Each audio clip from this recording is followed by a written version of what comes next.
నమస్తే అన్న, అందరికీ నమస్కారం. కువైట్లోని ప్రజలకు కువైటు సైన్యం కీలక ప్రకటన చేసింది.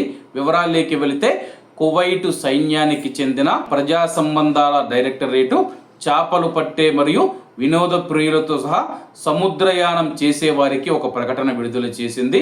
దాని ప్రకారం రస్ ఆల్ జులైలాకు తూర్పున, స్క్రీన్ మీద మీకు ఒక ఫోటో కనబడుతూ ఉంది చూడండి, రస్ ఆల్ జులైలాకు తూర్పున 16.5 నాటికల్ మైళ్ళ దూరంలో కరుబ్ ద్వీపం వరకు మరియు రస్ ఆల్ జోర్కు తూర్పున 6 నాటికల్ మైళ్ళ దూరంలో ఆల్ మరాదీం ద్వీపం వరకు విస్తరించి ఉన్న మరైన్ ఫైరింగ్ రేంజ్లో నౌకాదళం ఈరోజు మంగళవారం జూలై 7వ తేదీ 2026 నుంచి, అలాగే ఎల్లుండి గురువారం జూలై 9, 2026 వరకు ఉదయం 5 గంటల నుంచి సాయంత్రం 6 గంటల వరకు ప్రత్యక్ష కాల్పుల విన్యాసాలు నిర్వహిస్తూ ఉన్నట్లు కువైట్ ఆర్మీ ప్రకటించింది.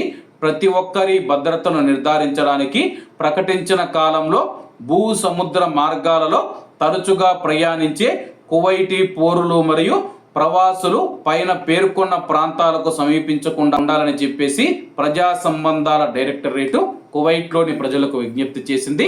కాబట్టి కువైట్లో ఉన్న మన భారతీయులు ఎవరైతే ఉన్నారో, ఎవరైనా సముద్రయానానికి వెళ్ళేవారు కానీ, మత్స్యకారులు కావచ్చు, లేకపోతే ఎవరైనా మనం చూసుకుంటే కానీ సముద్రంలో విహారయాత్రకు వెళుతూ ఉంటారో, స్క్రీన్ మీద కనిపించే ఫోటో ఏదైతే ఉందో ఆ ఫోటోలో మీకు రెడ్లో మ్యాప్ అయితే కనబడుతుంది కదా, రెడ్ కలర్లో మ్యాప్, ఆ ప్రాంతానికి ఎవరు రావద్దని చెప్పేసి కువైట్ ఆర్మీ ప్రకటించింది.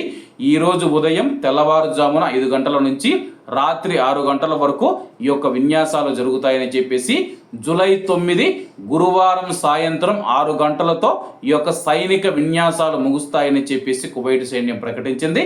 కాబట్టి అందరూ జాగ్రత్తగా ఉండాలని కోరుకుంటూ, అందరూ బాగుండాలి, అందులో మనం ఉండాలి. అందరికీ నమస్తే అన్న, జై హింద్.